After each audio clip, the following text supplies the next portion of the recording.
tulipata mkopo wa shilingi milioni 14,500,000. Mpaka sasa hivi mheshimiwa, shahidi ni afisa maendeleo huyu hapa. Tumeshamaliza mkopo wa pikipiki sisi vijana wa Katoro, lakini mpaka sasa hivi hatujapewa kadi za pikipiki. Yaani hamjatuambia mmechukua hatua gani kuwalaghai vijana, anaingia kwenye kikundi chao, anawasababishia usumbufu mpaka leo hawajapata kadi. Nyie mmefanya kumhamisha. Haya sasa ndio nyie watu wema sana mnajua kuhamisha. Mmeshampeleka Rubafu. Vijana 4 waliobaki wamebanwa, wametoa fedha. Wamemaliza kulipa. Afisa anasema taarifa kwa wakubwa kapeleka mwezi mitatu iliyopita kwamba changamoto iliyobaki ya deni ni hii, na hilo deni aliyelikalia anafahamika, ni mtumishi wa umma. Halafu cha kusikitisha zaidi kuliko mambo yote, rejesho lenyewe lililobaki 200,000 na ambalo ni robo si nusu ya mshahara anaopokea huyo. Hivi kweli imeshindwa hata kuchukuliwa mshahara wake ukafidia pale vijana wakapata pikipiki? Yaani leo kijana huyu, leo pikipiki ikiibiwa hana pa kuikamata, sababu hana kadi, hana umiliki. Kwa nini tunamnyima umiliki? Sasa haya makosa ni ya nani? Ni ya vijana hawa wa Sakatonge. Sasa ujumbe huu uende very clear, na umesema umemwakilisha afisa maendeleo, maana yake wewe ndiye Felista leo.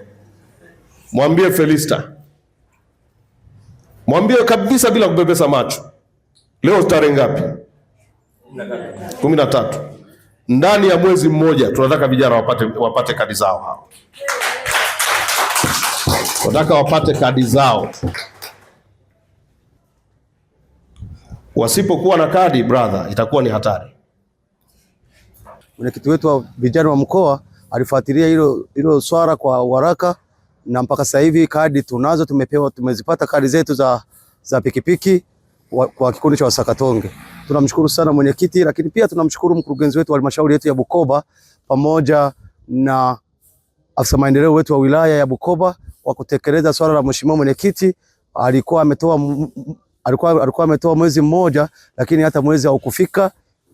Tukafika ilikuwa kama siku kama wiki, tukaitwa tukaenda halmashauri kule, tukapatiwa kadi za pikipiki. Kama mnavyoona kadi zetu za pikipiki hizi hapa tayari, kikundi cha Wasakatonge kadi zetu tayari tunazo mkononi.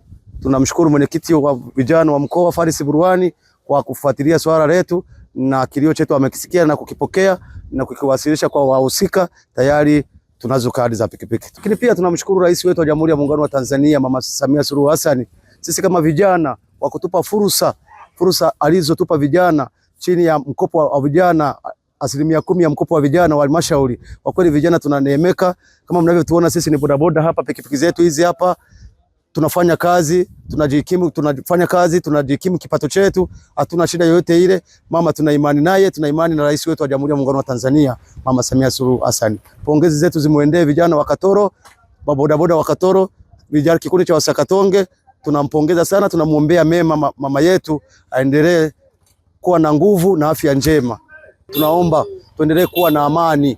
Yote yule ambaye anajifanya kwamba ana amani, tunayo Tanzania ya kutosha, hatuna shida yoyote ile. Sisi kama vijana tupo kwenye hali ya upambanaji na utafutaji. Kwa hiyo swala la amani tunamuomba Mwenyezi Mungu aendelee kuendelea kutupa amani ambayo tulionayo nchi yetu ya Tanzania. Vijana wa bodaboda Katoro, ninawaomba kama mnasikia, hata vijana wote wa Tanzania hii nawaomba, mtu asirubuniwe kwa ajili ya kuingia kwenye maandamano kwamba kwa ajili ya kutishia amani. Sisi tuna amani ya kutosha, nchi yetu ina amani ya kutosha tangu kwenye utawala wa Mwalimu Julius Kambarage Nyerere tulipopata uhuru mpaka leo hii tuna amani ya kutosha. Na waasi vijana wa Katoro, hasa mabodaboda, tulinde amani yetu, maana kama hakuna amani hatuwezi kuendesha hata pikipiki. Tusipokuwa na amani hatuna uhuru. Na wahusia vijana wote Tanzania nzima, tulinde amani yetu, maana kama hatuna amani hakuna kitu chochote ambacho kitafanyika. Tukifungiwa ndani hata chakula kitakosa. Utakuta watoto tunashindwa kuwahudumia kwa sababu tumefungiwa ndani. Inabidi tulinde amani yetu, maana sisi ni Watanzania na Tanzania ni yetu. Tulinde amani yetu, na ninamtakia Samia Suluhu Hassan afya njema ili aweze kuongoza nchi hii kwa amani. Na fursa ambazo ametupatia vijana hasa wa bodaboda, anapatia fursa, wanapata pikipiki, wanaendesha vizuri, pasipo na amani hawawezi kuendesha pikipiki. Kwa hiyo nawatakia kazi njema, asanteni sana, nashukuru.